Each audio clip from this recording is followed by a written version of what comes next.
चलो देखो बेटा, फोर्स हमने क्या कर लिया, पढ़ लिया है राइट। अब हमें पढ़ना है किसके बारे में, फील्ड के बारे में। जितने भी चैप्टर में फोर्स आने वाले हैं सब में पढ़ने का तरीका यही रहेगा, पहले फोर्स और फिर फील्ड। जैसे इस चैप्टर में हम पहले पढ़ रहे हैं gravitational force, sorry electrostatic force, फिर पढ़ रहे हैं इलेक्ट्रिक फील्ड। इसी तरह से इसके बाद ग्रेविटेशन वाला चैप्टर पढ़ेंगे तो ग्रेविटेशनल फोर्स फिर ग्रेविटेशनल फील्ड। मैग्नेटिज्म में भी पहले फोर्स के बारे में और फिर फील्ड के बारे में पढ़ेंगे। तो यहां पे हमने फोर्स के बारे में ऑलरेडी क्या कर लिया, पढ़ लिया है। अब नेक्स्ट टॉपिक हमें डालना है क्या, electric field. Electric field definition लिखना है। इलेक्ट्रिक फील्ड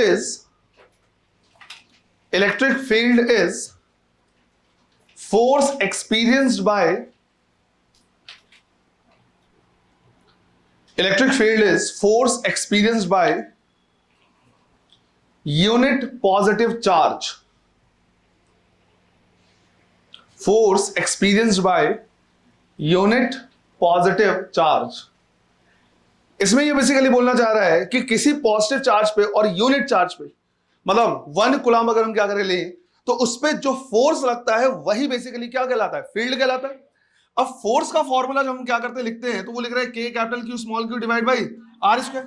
अब मैं चाहता हूं कि इसमें एक जो चार्ज है उसको क्या कर दूं, यूनिट कर दूं, इसको 1 करना चाह रहा हूं। तो मैं जब इसको 1 करूंगा तो यही फोर्स क्या कहला जाएगा, इलेक्ट्रिक फील्ड कहलाएगा।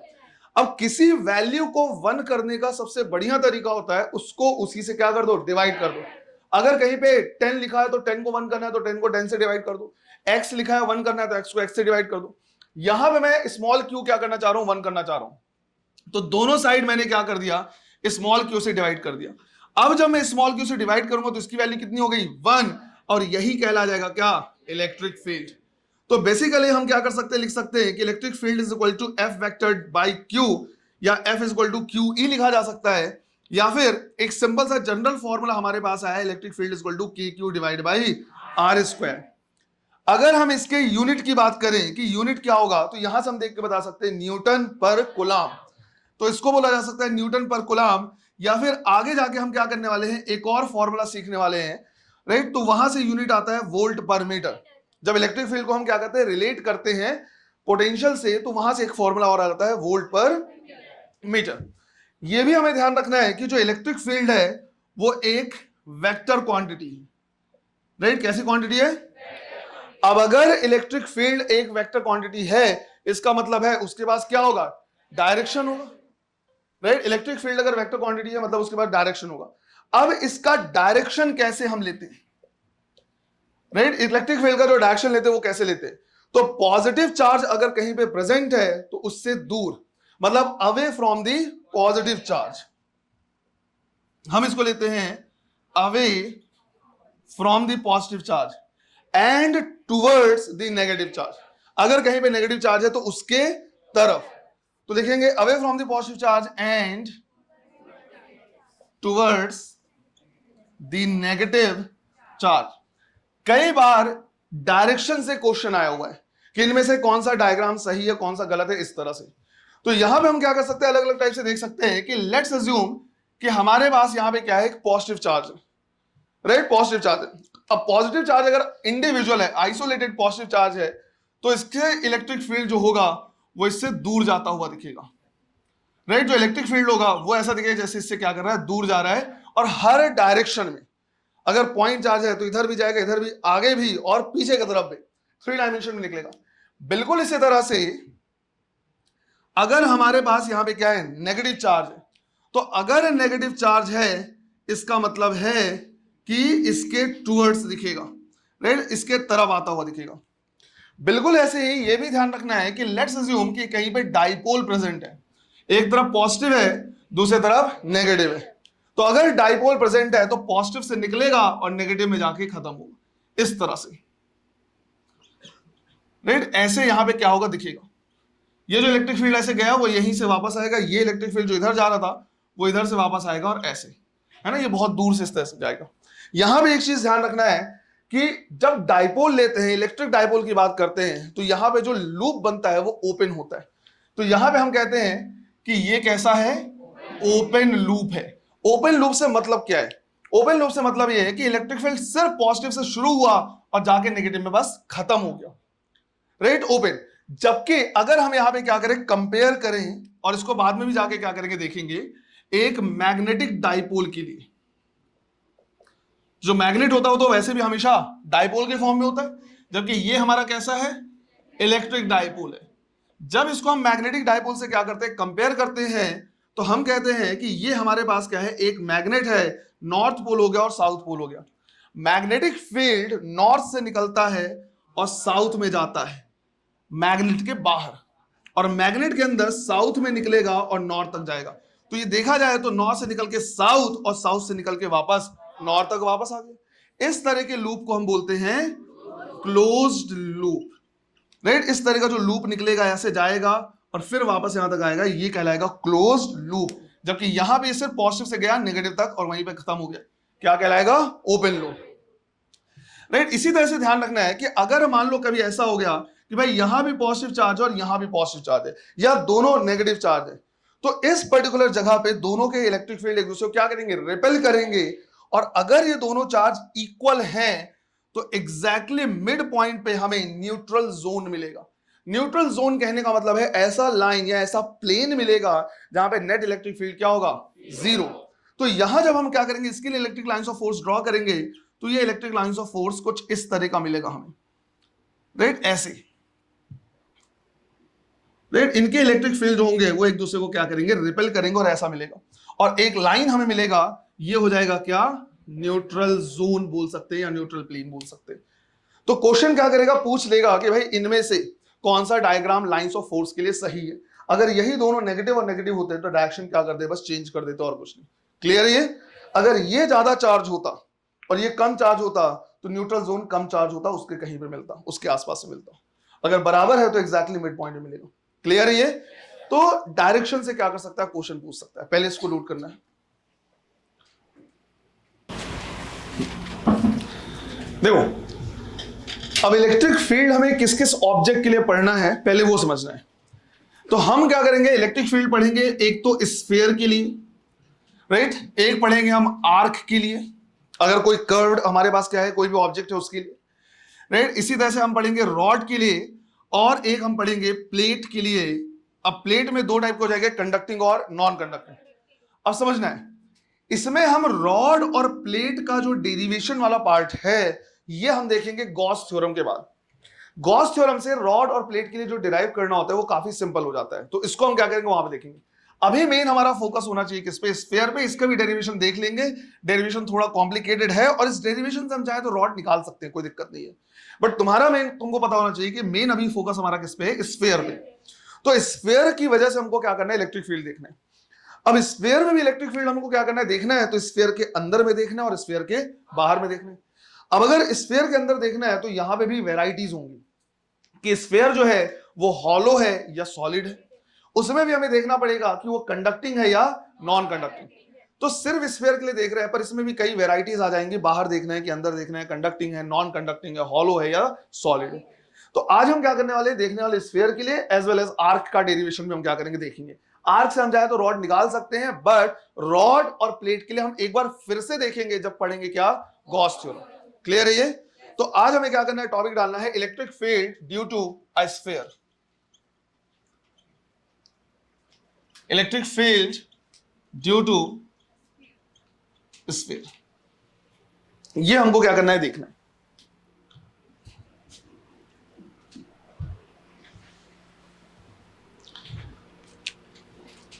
देखो, स्फीयर को सबसे पहले हम क्या कर दे रहे हैं, दो कैटेगरी में देख ले रहे हैं। एक देख रहे हैं आउटसाइड और दूसरा देखेंगे इनसाइड। अब जब हम क्या करेंगे, स्फीयर के आउटसाइड में इलेक्ट्रिक फील्ड देखेंगे, तो हमारे पास स्फीयर फिर चाहे कैसा भी हो, चाहे वो सॉलिड है, चाहे हॉलो है, चाहे कंडक्टिंग है, नॉन कंडक्टिंग है, इनफैक्ट पॉइंट चार्ज भी अगर हम ले लें, तो इन सब के लिए जो इलेक्ट्रिक फील्ड आएगा आउटसाइड में, वो सबका क्या होगा, सेम होगा, बिल्कुल डिफरेंस नहीं होगा। तो यहां पे हमने क्या किया, स्फीयर लिया है और हम यहां पे देख रहे हैं क्या, आउटसाइड द स्फीयर। अब आउटसाइड द स्फीयर में हम क्या क्या ले रहे हैं, तो इसमें हम चाहें तो इनफैक्ट यहां पे पॉइंट चार्ज भी साथ में क्या कर ले रहे हैं, इंक्लूड कर ले रहे हैं। फिर हम बात करें तो हम यहां पे सॉलिड कंडक्टिंग ले सकते हैं, हम चाहें तो यहां पे सॉलिड नॉन कंडक्टिंग ले सकते हैं। इसी तरह से हम चाहें तो हॉलो कंडक्टिंग या फिर हॉलो नॉन कंडक्टिंग, मतलब बेसिकली जितने भी टाइप के यहां पे पॉसिबिलिटी है सब हमने क्या कर लिया, और सब में आउटसाइड द स्फीयर का फॉर्मूला क्या आएगा, सेम आएगा। लेट्स से यहां पे हमारे पास क्या है, एक स्फीयर है और स्फीयर में जो चार्ज है वो कितना है, क्यू है। अब वो पूरे वॉल्यूम में हो सकता है या सरफेस में हो सकता है, कहीं भी हो सकता है। और यहां पे मेरे पास एक पॉइंट है जहां पे मुझे क्या करना है, जानना है कि भाई आउटसाइड यहां पे इलेक्ट्रिक फील्ड कितना। तो मुझे पहले डिस्टेंस मेजर करना पड़ेगा इसके सेंटर से। डिस्टेंस हमेशा कहां से लेंगे बेटा, सेंटर से। अगर कभी कभार ऐसा दे दे कि यहां से डिस्टेंस दिया है और इसका रेडियस दे दिया है, तो उस वैल्यू में रेडियस को क्या कर देना है, ऐड कर देना है। और यहां पे हम क्या करेंगे, लिखेंगे कि आउटसाइड द स्फीयर का फॉर्मूला एक ही होगा और वो होगा K Q divide by are square. मुझे यहां से पता चला कि जो इलेक्ट्रिक फील्ड है वो इनवर्सली प्रोपोर्शनल है किसके, आर स्क्वायर के। जैसे जैसे हम क्या करते जाएंगे, यहां से आगे बढ़ते जाएंगे, आर क्या है, पोजीशन, सेंटर से जैसे जैसे हम आगे बढ़ते जाएंगे वैसे वैसे इलेक्ट्रिक फील्ड क्या होता जाएगा, कम होता जाएगा। दूसरा हमारे पास हो जाएगा क्या, inside, right, inside the sphere. अब इनसाइड द स्फीयर को हम क्या कर रहे हैं, दो पार्ट में डिवाइड कर रहे हैं। इनसाइड द स्फीयर को हम क्या कर रहे हैं, दो पार्ट में डिवाइड कर दे रहे हैं। पहला पार्ट हम वो ले रहे हैं जिसमें चार्ज रहेगा कहां पे, सरफेस पे। तो अगर हॉलो है तो हॉलो कंडक्टिंग हो चाहे हॉलो नॉन कंडक्टिंग हो, चार्ज तो वैसे भी कहां रहेगा, सरफेस पे रहेगा। साथ ही साथ अगर सॉलिड कंडक्टिंग है उसके बावजूद पूरा का पूरा चार्ज कहां पे रहेगा, सरफेस पे रहेगा।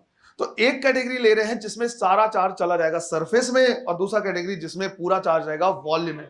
और वॉल्यूम में चार्ज किसके रहता है, सॉलिड नॉन कंडक्टिंग। पहली चीज तो सॉलिड होना चाहिए और दूसरा नॉन कंडक्टिंग भी होना चाहिए। तो इसको हमने क्या कर दिया, दो पार्ट में डिवाइड कर लिया है। एक पार्ट में हम क्या कर रहे हैं, ले रहे हैं यहां पे हमारे पास चाहे ये कैसा रहे, सॉलिड कंडक्टिंग हो जाएगा, या फिर हॉलो कंडक्टिंग ले सकते हैं, या फिर हॉलो नॉन कंडक्टिंग। इन सबको हम एक कैटेगरी में रख सकते हैं। इन सब में जो चार्ज होता है वो कहां होता है, सरफेस पे, राइट। रेडियस हमने मान लिया कितना, आर। और अंदर किसी पॉइंट पे हमको क्या करना है, इलेक्ट्रिक फील्ड निकालना है। अंदर के जिस पॉइंट पे इलेक्ट्रिक फील्ड निकालना है वहां पे हम एक स्फीयर ड्रॉ कर लेंगे और मान लेंगे ये रेडियस है स्मॉल आर।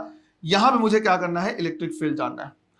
अब जब अंदर में हम इलेक्ट्रिक फील्ड क्या करेंगे, निकालेंगे, तो इस स्फीयर के अंदर में कितना चार्ज है वो हमको क्या करना पड़ेगा, देखना पड़ेगा। और हमें पता है कि पूरा चार्ज कहां है, सरफेस पे, मतलब अंदर पे जो चार्ज है वो कितना है, 0। तो हम यहां से लिखेंगे electric field inside is equal to k q inside divide by are square. But ये चार्ज कितना है, 0।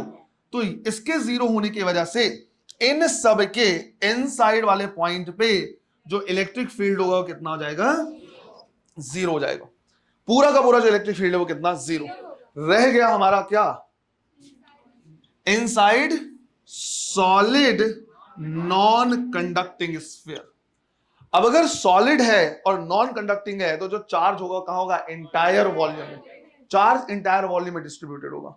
एक चीज ध्यान रखना है, जो भी चीजें, जो भी चाहे इलेक्ट्रिक फील्ड चाहे पोटेंशियल चाहे कुछ भी, हम सॉलिड नॉन कंडक्टिंग के लिए पढ़ने वाले हैं, बिल्कुल सिमिलर डेरिवेशन, सिमिलर इक्वेशन या सिमिलर फॉर्मूले हमारे अर्थ के लिए भी आएगा। बस यहां पे जो चार्ज होगा वहां पे मास से रिप्लेस किया जाएगा। यहां पे जो कांस्टेंट 1/4πε0 है वहां पे कैपिटल जी से रिप्लेस किया जाएगा। तो सॉलिड नॉन कंडक्टिंग, क्योंकि यहां का जो चार्ज है इंटायर वॉल्यूम में डिस्ट्रीब्यूटेड है, अर्थ का मास इंटायर वॉल्यूम में डिस्ट्रीब्यूटेड है। तो ये हमारे लिए इंपॉर्टेंट होता है। इसके लिए जितने फॉर्मूले तुम पढ़ने वाले हो सब कहां मिलेंगे, ग्रेविटेशन में मिलेंगे। क्लियर है ये। तो अब हम यहां पे क्या कर रहे हैं, सॉलिड नॉन कंडक्टिंग ले रहे हैं। सॉलिड नॉन कंडक्टिंग में हमें क्या करना पड़ेगा, डिराइव करना पड़ेगा। तो ये हमने ले लिया सॉलिड नॉन कंडक्टिंग। अब इसके इंटायर वॉल्यूम में कैपिटल क्यू चार्ज प्रेजेंट है और इसका जो रेडियस है वो कितना है, आर। रेडियस कितना है, आर। अंदर वाले पॉइंट पे हमें क्या करना है, निकालना है। तो लेट्स से इस पॉइंट पे निकालना है, इसका रेडियस है स्मॉल आर, मुझे इलेक्ट्रिक फील्ड निकालना है। तो मुझे इसके अंदर जो चार्ज है वो देखना पड़ेगा। और लेट्स अज्यूम उस स्फीयर के अंदर भी, ये रेड कलर से जो ड्रॉ किया है, यहां पे चार्ज कितना है, क्यू डैश। तो इलेक्ट्रिक फील्ड का फॉर्मूला हम लिखेंगे के Q dash divide by are square. पर हमें दिया है कैपिटल क्यू, मतलब इंटायर वॉल्यूम में जो चार्ज है, और कैपिटल आर, ये नहीं दिया क्यू डैश। तो हम उसको क्या करेंगे, निकाल लेंगे। और यूनिटरी मेथड से भी आ सकता है, है ना, कि भाई टोटल वॉल्यूम इतना चार्ज है तो इस वॉल्यूम में कितना चार्ज होगा, किया जा सकता है। तो हम यहां लिखेंगे टोटल वॉल्यूम कितना, 4/3 पाई आर क्यूब में चार्ज कितना है, तो 4/3 पाई स्मॉल आर क्यूब में कितना हो जाएगा, Q divide by 4/3 pi R cube into 4/3 pi small are cube, यही होगा। तो 4/3 वाला टर्म क्या हो जाएगा, कैंसिल, और क्यू डैश, क्योंकि हम इसमें चार्ज निकालना चाह रहे हैं, वो हमें मिलेगा q divide by capital are cube multiplied by small are cube. तो capital are cube multiplied by small are cube, बस इसकी वैल्यू उठा के यहां रख देंगे। अगर हम यहां पे वैल्यू क्या करें, पुट करें, तो k divide by small R square यहां पे प्रेजेंट है, और q डैश की जगह पे पुट करेंगे q divide by R cube into small are cube. यहां से आर स्क्वायर से क्यूब वाला टर्म क्या हो जाएगा, कैंसिल, और हमें मिलेगा inside electric field k Q by R cube into small R. Formula important है बेटा, ध्यान रखना है, क्योंकि अगर ग्रेविटेशन में हम क्या करेंगे, ग्रेविटेशनल फील्ड देखेंगे तो k की जगह पर रिप्लेस करेंगे g से, q की जगह पर रिप्लेस करेंगे m से, साथ में साइन एक और लगाना पड़ेगा, पर वो डिफरेंट चीज है। यहां पे मुझे समझ में आ रहा है कि जो इनसाइड इलेक्ट्रिक फील्ड है वो डायरेक्टली प्रोपोर्शनल है किसके, r के। मतलब सेंटर से जैसे जैसे सरफेस की तरफ बढ़ते जाओगे r की वैल्यू बढ़ती जाएगी, और वैसे वैसे इलेक्ट्रिक फील्ड भी बढ़ता जाएगा। क्लियर है ये? चलो इसको पूरा नोट करो।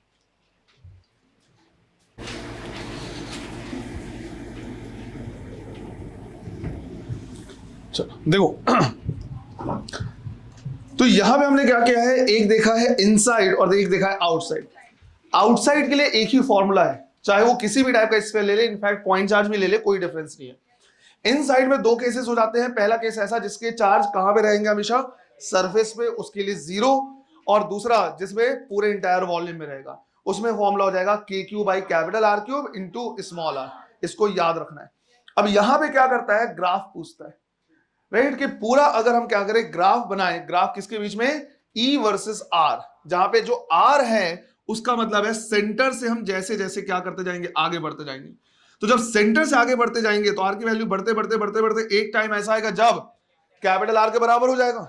तो जब तक हम यहां से बढ़ते बढ़ते कैपिटल R तक नहीं पहुंचेंगे तब तक इनसाइड, और जैसे ही कैपिटल R के आगे निकले मतलब क्या हो गया, आउटसाइड। तो हमें यहां पे क्या करना है, ग्राफ बनाना है। अब आउटसाइड में कोई दिक्कत नहीं, पर इनसाइड में तो दो केसेस है ना, तो ग्राफ भी दो बनेंगे। तो ग्राफ हम बना रहे हैं, graph of electric field, right, E versus R बोल सकते हैं। तो पहला जो हम क्या कर रहे हैं, ग्राफ ले रहे हैं, वो बाकी सब तीन के लिए, तीनों में क्या क्या आ जाएगा, solid, conducting, hollow conducting and hollow non conducting. तो यह आ जाएगा हॉलो नॉन कंडक्टिंग इन सब में। इसमें अगर हम क्या करें देखें, तो एक साइड हमने ले लिया क्या, स्मॉल आर, और एक तरफ ले लिया इलेक्ट्रिक फील्ड। जो स्मॉल आर है वो बता रहा है position from the centre, centre से जाते जाते जाते जाते एक टाइम आएगा जब कैपिटल आर के बराबर हो जाएगा। तो लेट्स से यहां पे जो स्मॉल आर है वो किसके बराबर हो जा रहा है, कैपिटल आर के बराबर। अब अगर यहां से हम क्या करें, लाइन ड्रॉ कर दें, तो हम कहेंगे ये हो गया इनसाइड वाला पार्ट और ये हो गया आउटसाइड वाला पार्ट। अब इनसाइड में इलेक्ट्रिक फील्ड कितना है, 0, तो अंदर में यहां पे किसी भी टाइप का कोई इलेक्ट्रिक फील्ड नहीं मिलेगा। आउटसाइड में इलेक्ट्रिक फील्ड क्या रहा है, inversely proportional to R square. Graph कैसा, हाइपरबोला। तो जो ग्राफ बनेगा वो बनेगा कैसा, हाइपरबोला। तो E outside is inversely proportional to R square, ऐसा। जबकि सेकंड हमारे पास हो जाएगा क्या, solid non conducting, solid non conducting. Again ये स्मॉल आर ले रहे हैं, इधर पे इलेक्ट्रिक फील्ड ले रहे हैं E। ये ऐसा पॉइंट है जिसमें स्मॉल आर बराबर है किसके, कैपिटल आर के। यहां से हमने एक लाइन ड्रॉ कर दी, तो ये हो गया इनसाइड और ये हो गया आउटसाइड। अब इनसाइड वाले में हमने क्या किया, देखा है K Q by R cube into small R. K Q और उसका रेडियस तो क्या है, कांस्टेंट, तो डायरेक्टली प्रोपोर्शनल आर के हो गया। ग्राफ कैसा, स्ट्रेट लाइन। तो यहां से जो ग्राफ बनेगा वो बनेगा स्ट्रेट लाइन, और हम लिखेंगे E inside directly proportional R के। फिर आउटसाइड जाएंगे तो कैसा बनेगा, हाइपरबोला। तो E outside inversely proportional to R square. कभी कभी क्या कर सकता है, बोल सकता है कि इनमें से कौन सा ग्राफ सही है, या ग्राफ देके बोल सकता है कि ये ग्राफ किसके लिए हो सकता है। क्लियर है ये? चलो लिखो इसको भी।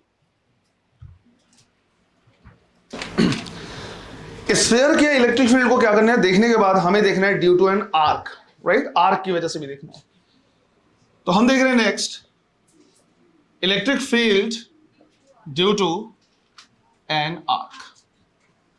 देखो इनकेस अगर इसका डेरिवेशन समझ में नहीं आए तो परेशान होने की जरूरत नहीं है, राइट? डेरिवेशन पार्ट उतना, पर हाँ एंड रिजल्ट क्या करना है ध्यान रखना है।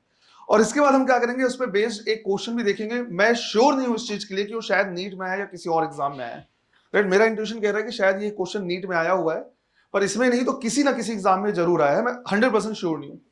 तो पहले हम डेरिवेशन वाला पार्ट क्या कर रहे हैं देख रहे हैं।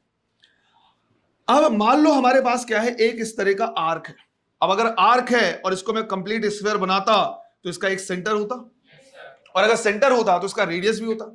लेट्स अज्यूम कि इसका जो रेडियस है वो कितना है, आर है, और मुझे इसके जो भी चार्ज है उसकी वजह से सेंटर पे, इसके सेंटर पे मुझे जानना है इलेक्ट्रिक फील्ड।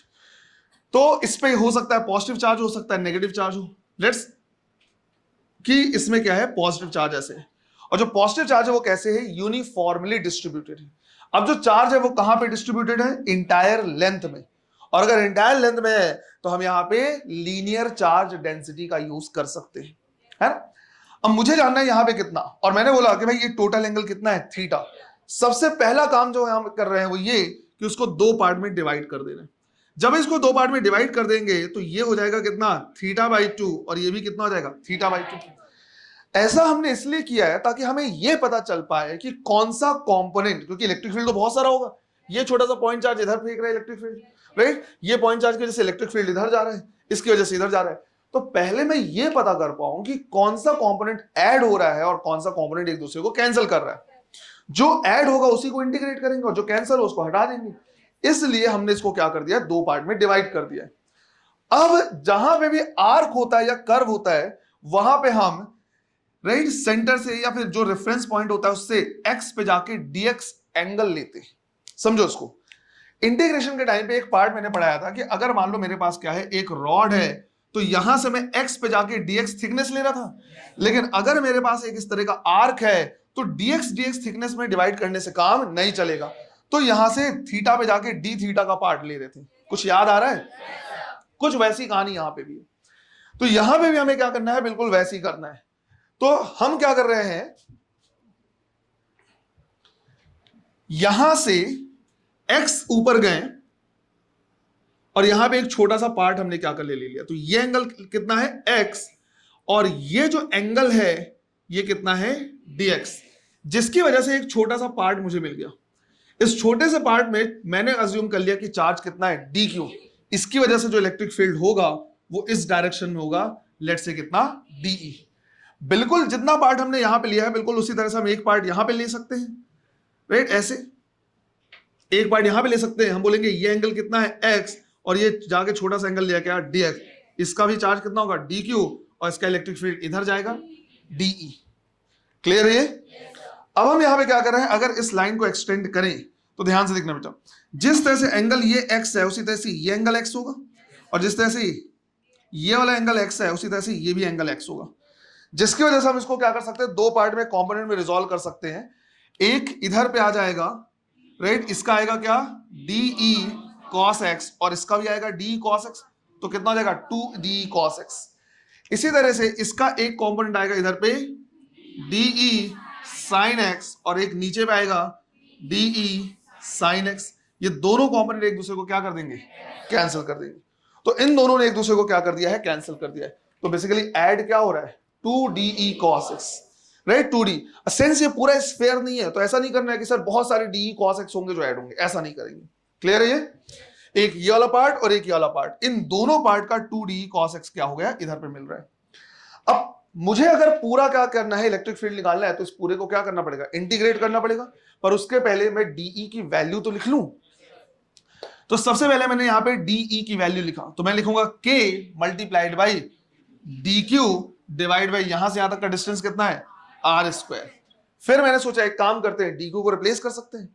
तो यहां पे हम लैम्डा लेते हैं बेटा, जो लैम्डा क्या होता है, charge divide by length, charge divide by length. इसका मतलब यह हुआ कि चार्ज इज इक्वल टू हो जाएगा लैम्डा, और लैम्डा क्या है, लीनियर चार्ज डेंसिटी, और आर्क लेंथ। आर्क लेंथ को लिखने का तरीका होता है आर मल्टीप्लाइड बाई जो भी उसका एंगल है, और एंगल कितना है dx, तो ये हो जाएगा r इंटू dx। dq की वैल्यू मिल गई, इसको पुट कर दे रहा है यहां पे, तो d इज इक्वल टू हो जाएगा k divide by are square, और dq की जगह पे लिखेंगे lambda r multiplied by dx, तो r से square cancel, d is equal to हमारे पास आएगा k lambda by r into dx। अब अगर d मिल गया तो नेट इलेक्ट्रिक फील्ड हम यहां से निकाल सकते हैं। नेट इलेक्ट्रिक फील्ड इसका क्या हो जाएगा, इंटीग्रेशन 2 de cos x, तो हमने लिखा 2d की जगह पे k lambda by r cos x dx, और वेरी भी कौन कर रहा है, एंगल, भाई हमने अपने मन से ले लिया। अब इसमें मैं एंगल कहां से कहां तक ले सकता था, यहां पे लेता तो x की वैल्यू कितनी थी 0, और मैक्सिमम यहां पे लेता तो θ/2, तो यहां पे जो लिमिट हो जाएगा वो कहां से कहां तक हो जाएगा, 0 से लेके θ/2 तक। तो इलेक्ट्रिक फील्ड हम लिखेंगे right 2k lambda by are क्या हो जाएगा, बाहर आएगा, cos x का इंटीग्रेशन sin x, तो ये हो जाएगा क्या sin x, और लिमिट 0 टू θ/2, तो sin θ/2 माइनस sin 0, sin 0 की वैल्यू 0, तो इलेक्ट्रिक फील्ड का फॉर्मूला हमारे पास मिल जाएगा 2k lambda by R sign θ/2।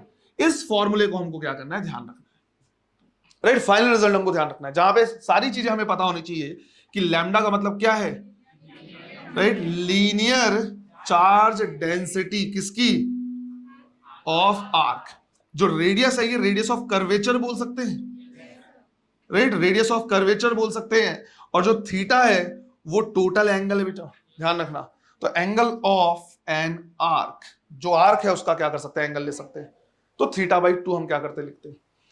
मैं चाहूं तो इसी फॉर्मूले से रॉड के लिए भी क्या कर सकता हूं, डिराइव कर सकता हूं, रॉड भी निकाल सकता हूं, देखेंगे अभी कैसे। तो यहां पे दो चीजें देखनी है, एक जो एग्जाम में क्वेश्चन आया है वो क्या पूछा हुआ है, और दूसरा रॉड के लिए भी हम चाहे तो डिराइव कर सकते हैं। एक चीज का ध्यान रखना, रॉड और प्लेट ये हम फिर से देखेंगे जब पढ़ेंगे गॉस थ्योरम, है ना। चलो पहले इसको नोट करो,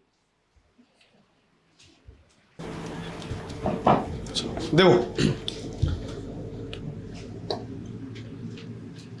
क्वेश्चन पूछा हुआ है कि हमारे पास क्या है, एक सेमी सर्कुलर आर्क है, या सेमी सर्कुलर रिंग बोल सकता है, या किसी भी तरीके से वो क्वेश्चन क्या कर सकता है, फ्रेम कर सकता है। तो एक हमारे पास क्या है, सेमी सर्कुलर इस तरह का क्या है, रिंग है, एक सेकंड है ना, ऐसा। अब इसका रेडियस बोला है आर, और ये हो गया क्या, इसका सेंटर है ना, रेडियस जो बोला है वो बोल दिया है कि रेडियस है आर। अब इसको इस तरह से डिजाइन किया गया है कि इसका हाफ, एग्जैक्टली हाफ पार्ट जो है उसमें पॉजिटिव चार्ज है, तो जो एग्जैक्टली हाफ पार्ट यहां पे है उसमें पॉजिटिव चार्ज है, और जो रिमेनिंग हाफ पार्ट है इसमें नेगेटिव चार्ज, राइट, इसमें नेगेटिव चार्ज है। दोनों का लीनियर चार्ज डेंसिटी क्या है, सेम है, दोनों के लिए कितना है, लैम्डा, और लैम्डा मतलब जितना चार्ज है पर यूनिट एरिया क्या है, सेम है। तो लीनियर चार्ज डेंसिटी दोनों के लिए कितना है, लैम्डा है। तुमसे पूछा हुआ है कि यहां पे इसके सेंटर पे नेट इलेक्ट्रिक फील्ड कितना होगा, क्लियर है ये, चलो ट्राई करो इसमें। Net electric field at its centre, right, centre पे इसका नेट इलेक्ट्रिक फील्ड कितना होगा वो बताना है। रेडियस दिया है r, linear charge density given है lambda. Semi circular arc, since इसमें पॉजिटिव और इसमें क्या है, नेगेटिव है, इस पॉजिटिव वाले को मान के चलो कि ये एक अलग वो है, राइट, एक आर्क ये अलग है, और इसमें टोटल एंगल कितना है, 90 डिग्री। इसी तरह से जिसमें नेगेटिव है इसको एक अलग आर्क मान के चलो, और इसमें भी एंगल कितना है, 90 डिग्री। और डिफरेंस ये होगा कि जहां पे पॉजिटिव है उसका electric field away from the positive, और जहां पे नेगेटिव है वो टुवर्ड्स द नेगेटिव होगा।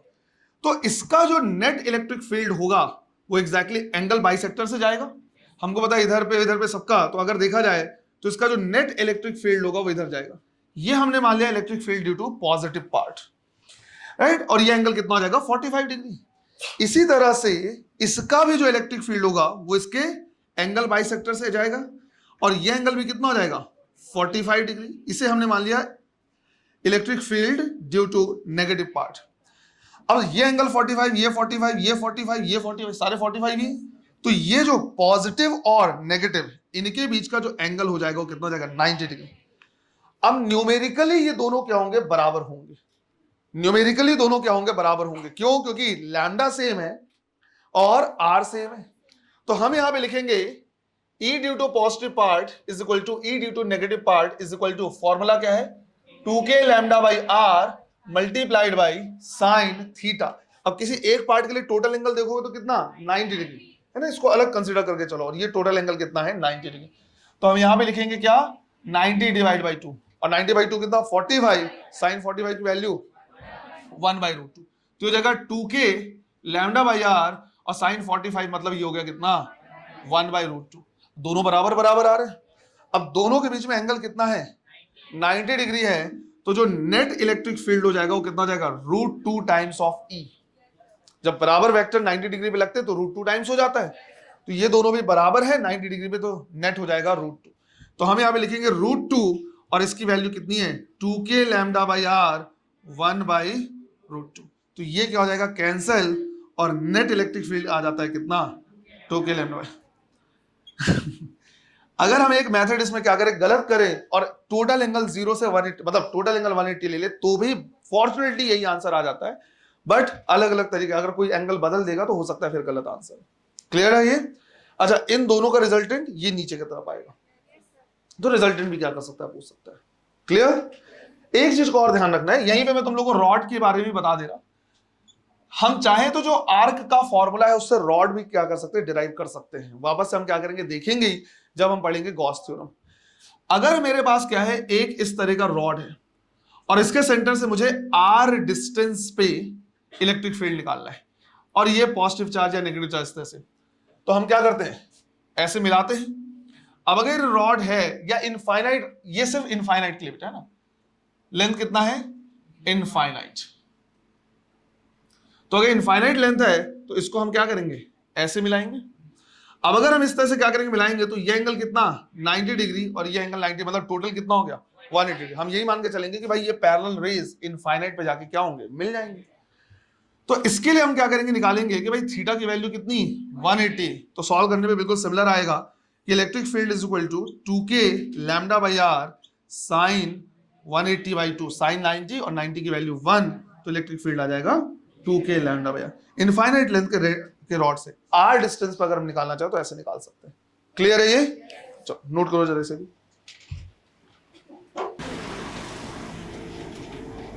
इन लोगों को लगता होगा सिर्फ 10% 20% समझ में आए, तुमको बताइए कितने लकी है। इनका 11th कंप्लीट नहीं हुआ, 12th का पार्ट पढ़ रहे हैं अभी। सोचो इनका 11th कंप्लीट नहीं हुआ है ना, और 12th का पार्ट अभी से पढ़ रहे हैं। 11th तुम्हारे साथ पढ़ लिए हैं, अपनी बैच में अलग से पढ़ते ही है जहाँ पे बिल्कुल बेसिक बेसिक चीजें क्लियर करते हैं, बेसिक बिल्कुल धीरे धीरे पढ़ाया जाता है। और अभी तुम्हारे साथ 12th पढ़ रहे हैं जिसका 10% भी समझ में आ रहा है, इनको 10 से 50% समझ में आ रहा है ड्रॉपर का। अब इनका 12th बचा हुआ है, लकी नहीं है लोग। और इनको कभी, ये मैं इनको मोटिवेट करने के लिए गया, क्योंकि इनको कभी कभी हो सकता है ऐसा लगे कि बाकी लोग आंसर दे रहे हैं, हमको समझ ही नहीं आ रहा है 10% 20%, इनका 20% भी बहुत है बेटा अभी तुम्हारे लिए। और 20 नहीं 20 से ज्यादा ही समझ में आता है, कनेक्ट करते रहोगे, रेगुलर क्लास करोगे तो आएगा वो। हाँ, देखो कर लिया इसको। देखो बेटे इधर पढ़ने का तरीका मैं बता दे रहा कैसे पढ़ना है। सबसे पहले हमने क्या किया है, इलेक्ट्रिक फील्ड के बारे में पढ़ा, और इलेक्ट्रिक फील्ड अभी हमने सिर्फ देखा है किसके लिए, एक स्फीयर के लिए और एक देखा है आर्क के लिए। हमारे पास रॉड के लिए डेरिवेशन बचा हुआ है, प्रॉपर एक देखेंगे हम, और प्लेट के लिए, बट उसको देखेंगे गॉस थ्योरम के बाद। अब उससे पहले क्या पढ़ना है, तो उसके पहले पढ़ना है हमें पोटेंशियल एनर्जी, राइट। और कौन सी potential energy, electric potential energy. और ये हमने पहले भी पढ़ा हुआ है, कहां, वर्क पावर एनर्जी में। तो वर्क पावर एनर्जी में मैंने क्या किया है, तुमको spring potential energy, electric potential energy, gravitation potential, सब कुछ पढ़ाया है। और मैंने ये भी बोला था कि ये अपने अपने रिस्पेक्टिव चैप्टर्स में वापस आएंगे। तो अभी हमें पढ़ना है पोटेंशियल एनर्जी। पोटेंशियल एनर्जी को पढ़ने के बाद कि पोटेंशियल इलेक्ट्रिक पोटेंशियल पढ़ रहा है, दो चार्ज है उनके बीच में कितनी एनर्जी है, उसके बाद उनमें से एक चार्ज को अगर मैं यूनिट पॉजिटिव कर दूं तो यही पोटेंशियल एनर्जी हो जाएगा क्या, पोटेंशियल। तो ध्यान दो, पहले हमने दो चार्ज के बीच में लगने वाला फोर्स देखा था, फिर यूनिट पॉजिटिव लगने वाला फोर्स देखा था, that is known as electric field. अब दो चार्ज के लिए हम क्या करेंगे, देखेंगे एनर्जी कितनी है, इलेक्ट्रिक पोटेंशियल एनर्जी, फिर उसी में से एक को यूनिट पॉजिटिव चार्ज कर देंगे तो वही क्या हो जाएगा, इलेक्ट्रिक पोटेंशियल। जब इन तीनों को हम पढ़ लेंगे, फोर्स तो हमने ऑलरेडी पढ़ लिया हुआ है, जब इन तीनों को पढ़ लेंगे उसके बाद एक साथ हम क्या करेंगे, क्वेश्चंस करेंगे। क्योंकि इलेक्ट्रिक फील्ड मैंने स्फीयर का पढ़ा दिया पर मैंने क्वेश्चंस नहीं कराए हुए हैं, है ना। अभी हम क्या करेंगे, इलेक्ट्रिक पोटेंशियल एनर्जी का फॉर्मूला निकाल लेंगे, बट अगेन अभी हम क्वेश्चन नहीं करेंगे, उसके बाद हम पोटेंशियल पे फोकस करेंगे। सिंस इलेक्ट्रिक पोटेंशियल एनर्जी मैंने डिटेल में पढ़ाया हुआ है, यहां पे हम डेरिवेशन वाला पार्ट जल्दी से करेंगे और उसके बाद हम पढ़ेंगे इलेक्ट्रिक पोटेंशियल। इलेक्ट्रिक पोटेंशियल में हमको पूरा का पूरा एक लेक्चर लगेगा, करीब 2 घंटे का, ऐसा भी नहीं कि आधे 1 घंटे का, करीब 2 घंटे का, जिसमें हम क्या करेंगे, पूरे पोटेंशियल के कॉन्सेप्ट को सीखेंगे। ग्राउंडिंग का मतलब क्या होता है, अर्थिंग का मतलब क्या है, ये सारी चीजें हम क्या करेंगे वहां पे सीखेंगे। इसको कंप्लीट करने के बाद हम क्या करेंगे, 3 टॉपिक हो गए हमारे, electric field, potential energy and potential, इन पे हम क्या करेंगे, क्वेश्चन करेंगे। क्लियर है ये? तो बताता जा रहा कि कैसे कैसे पढ़ना है, लॉस्ट नहीं होना है कि सर अभी टॉपिक ये चल रहा था, इसके क्वेश्चन नहीं किए फिर इसके करने लगे, तो प्रॉपर क्लियर कर दिया। Electric field, potential energy, potential, तीनों को पढ़ने के बाद हम क्या करेंगे, इन पे बेस्ड क्वेश्चन करेंगे। तो टॉपिक डालना है इलेक्ट्रिक पोटेंशियल एनर्जी।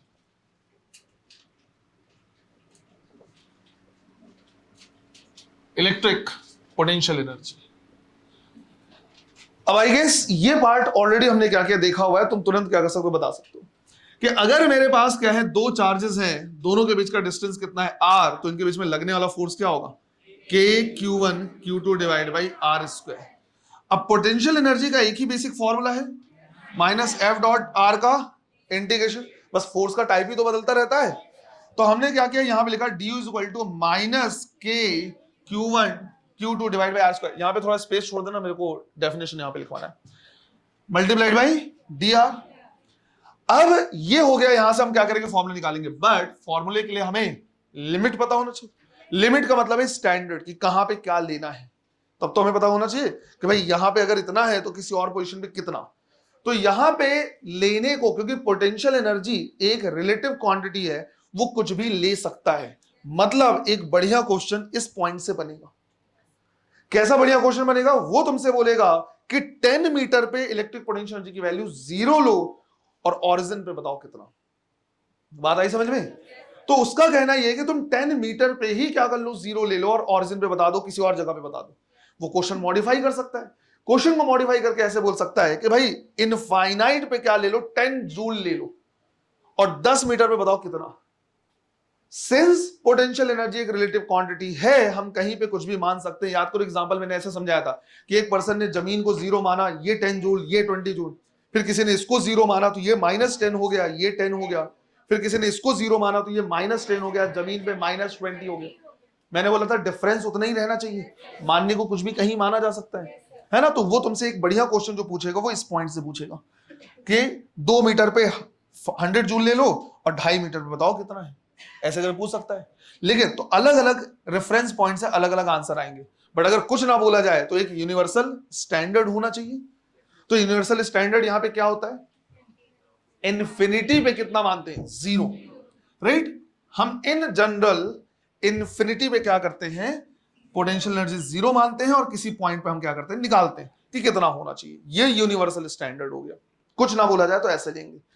तो लेफ्ट हैंड साइड ड्यू का इंटीग्रेशन हो जाएगा u, लिमिट पुट करेंगे तो भी कितना आएगा u, k q1 q2 और माइनस ये सब बाहर निकल जाएगा, तो माइनस k q1 q2 बाहर आएगा, r to the power -2 dr infinity to r, ऐसे लिखेंगे।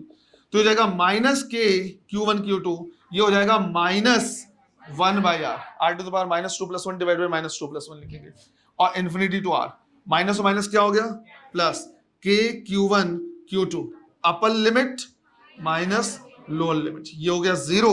तो potential energy, electric potential energy का फॉर्मूला है k q1 q2 divide by r, right. ऐसे यहां पे एक नोट लिखवाया था मैंने तुम लोगों को, क्या ये, अच्छा पलट के पे तो पूरा वहीं में वहां पर एनर्जी खोल के बैठ गई है तो, और एज इट इज लिखवाया हुआ है कि जो चार्जेस है उसको क्या करना है, हमेशा साइन के साथ यूज करना है। कहने का मतलब अगर दोनों पॉजिटिव तो पॉजिटिव पॉजिटिव पोटेंशियल पॉजिटिव आएगा, दोनों नेगेटिव तो नेगेटिव नेगेटिव फिर से पोटेंशियल पॉजिटिव आएगा, बट अगर एक पॉजिटिव और एक नेगेटिव है तो पोटेंशियल नेगेटिव में आएगा। तो यहां पे हमें क्या करना है, इंपॉर्टेंट नोट ये ध्यान रखना है कि always use charges with their sign, right, उनके साइन के साथ यूज करना है। पोटेंशियल एनर्जी पॉजिटिव भी आ सकता है, नेगेटिव भी आ सकता है। क्लियर है ये? Positive potential energy unstable system को रिप्रेजेंट करेगा, जबकि negative potential energy stable system को रिप्रेजेंट करेगा अगर कहीं पे इक्विलिब्रियम की कंडीशन हुई तो। क्योंकि स्टेबिलिटी अनस्टेबिलिटी वो होता ना इक्विलिब्रियम का टाइप, उससे भी हम क्या कर सकते हैं, देख सकते हैं। एक चीज और बताया था मैंने कि जब जब एक्सटर्नल फोर्स वर्क करेगा पोटेंशियल एनर्जी हमेशा क्या होगी, बढ़ेगी, क्योंकि हम जो वर्क कर रहे हैं वो कहीं ना कहीं तो कन्वर्ट होगा। तो जब जब एक्सटर्नल फोर्स क्या करेगा, वर्क करेगा, पोटेंशियल एनर्जी हमेशा क्या होगा, बढ़ेगा। अब एक्सटर्नल फोर्स वर्क कैसे करेगा, कंजर्वेटिव फोर्स के हमेशा अगेंस्ट, हमेशा अपोजिट। तो चाहे हम क्या करें, दोनों सिस्टम ले ले, चाहे पॉजिटिव हो चाहे नेगेटिव, हमेशा अप्लीकेबल होगा। जैसे हमने बोला कि यार यहां पे भी पॉजिटिव चार्ज है और यहां पे भी पॉजिटिव चार्ज है, तो दोनों एक दूसरे को क्या करेंगे, रिपेल करेंगे। तो कंजर्वेटिव फोर्स का डायरेक्शन ऐसा हो जाएगा। तो हम कैसे वर्क करेंगे, अपोजिट, हम इनको पास लाने का वर्क करेंगे। एक्सटर्नल फोर्स लगेगा ऐसा। इनके लिए पोटेंशियल एनर्जी क्या लिखेंगे, के q square divide by r. जब जब हम वर्क करेंगे तो पास लाएंगे इसमें, जब पास लाएंगे तो आर की वैल्यू क्या होगी, कम, तो पोटेंशियल एनर्जी क्या होगी, बढ़ेगी। अगर ऐसा हुआ कि एक पॉजिटिव है और दूसरा नेगेटिव है, तो कंजर्वेटिव फोर्स कैसा लग रहा है, अट्रैक्टिव नेचर का, हम इनको क्या करेंगे, दूर लेके जाएंगे, और दूर लेके जाएंगे तो आर की वैल्यू क्या होगी, बढ़ेगी। तो हम यहां पे लिखेंगे के q square divide by r, but एक प्लस और एक, तो ये माइनस में आएगा। हम जब इसको दूर लेके जाएंगे तो आर की वैल्यू क्या हो रही है, बढ़ रही है। आर की वैल्यू अगर बढ़ेगी तो ये नेगेटिव में कम हो जाएगा। समझो, अगर मैं आर की वैल्यू क्या करूं, बढ़ाऊं, तो नेगेटिव वैल्यू क्या हो जाएगा, कम हो जाएगा। और नेगेटिव वैल्यू का कम होना मतलब ओवरऑल वैल्यू बढ़ना। समझ में आया? जैसे पहले मान लो आर की वैल्यू कम थी तो ये आ गया -3, फिर आर तुमने बढ़ा दिया तो ये हो गया -2, आर और बढ़ाया तो ये हो गया -1। तो नेगेटिव वैल्यू का कम होना मतलब ओवरऑल वैल्यू बढ़ना। तो क्या बोला हुआ है, जब जब एक्सटर्नल फोर्स वर्क करेगा तब तब पोटेंशियल एनर्जी क्या होगी, बढ़ेगी। क्योंकि जो भी एक्सटर्नल फोर्स क्या कर रहा है, वर्क कर रहा है, वो किसमें कन्वर्ट हो रहा है, उसकी खुद की स्टोर्ड एनर्जी में। अगर हाँ, ऐसा भी हो सकता है काइनेटिक एनर्जी में कन्वर्ट हो जाए यार, है, ऐसा भी हो सकता है काइनेटिक एनर्जी में कन्वर्ट हो सकता है। तो अगर कभी एक थ्योरेटिकल क्वेश्चन अगर ऐसा दे दिया जाए कि एक्सटर्नल फोर्स जब वर्क करेगा तो क्या होगा, तो ऑप्शन ऐसा भी हो सकता है कि पोटेंशियल एनर्जी में इंक्रीज, ऐसा भी हो सकता है काइनेटिक एनर्जी में इंक्रीज, और ऐसा भी हो सकता है पोटेंशियल एंड काइनेटिक एनर्जी दोनों इंक्रीज हो सकते हैं, दोनों हो सकता है ना। एग्जांपल ही दे दे रहा सिंपल सा, अगर मैं ऑब्जेक्ट को ऐसे उठा रहा तो मैं वर्क कर रहा, पोटेंशियल एनर्जी बढ़ रहा है। दूसरा, कार खराब हो गई, बाइक खराब हो, कुछ भी धक्का दे रहे हैं तो हम वर्क कर रहे हैं, कन्वर्ट हो रहा है किसमें, काइनेटिक एनर्जी। और लेट्स से एक ऐसा स्लोप है, मैं उसमें ऑब्जेक्ट को क्या कर रहा, धक्का देके चढ़ा रहा, तो पोटेंशियल भी बढ़ रहा है और काइनेटिक बढ़ रहा है। क्लियर है ये? अब अगर इलेक्ट्रिक पोटेंशियल एनर्जी को हमें डिफाइन करना हुआ तो हम कैसे डिफाइन करेंगे, तो हम ये बोलेंगे कि देखो इन्फिनिटी से आर तक आने में जो भी हम वर्क करेंगे उतनी ही एनर्जी उसमें क्या हो जाएगी, स्टोर हो जाएगी। क्यों? क्योंकि पहले तो जीरो था, इन्फिनिटी पे कितना था, जीरो, आर पे आए तो इतना हो गया। तो ये आया कहां से, किसी ने वर्क किया होगा तब तो इतनी एनर्जी स्टोर हुई है। तो इन्फिनिटी से रेफरेंस पॉइंट तक लाने में जो भी वर्क किया गया है वही उसका पोटेंशियल एनर्जी हो जाएगा। भाई पहले जीरो था, मान लो किसी इंसान के पास पहले कोई पैसे नहीं थे, अचानक से उसके पास 100 रुपए आ गए, तो चेंज 100 रुपए का है और फाइनल वैल्यू भी कितनी है, 100 रुपए। तो ये कहां से, किसी ने दिया होगा, मे भी कहीं से अर्न किए होंगे उसने। तो बिल्कुल वैसे ही पहले जीरो था, अचानक से 10 जूल है पोटेंशियल एनर्जी, तो किसी ने वर्क किया होगा। तो हम कैसे डिफाइन करेंगे, work done in bringing a charge, work done in bringing a charge from infinity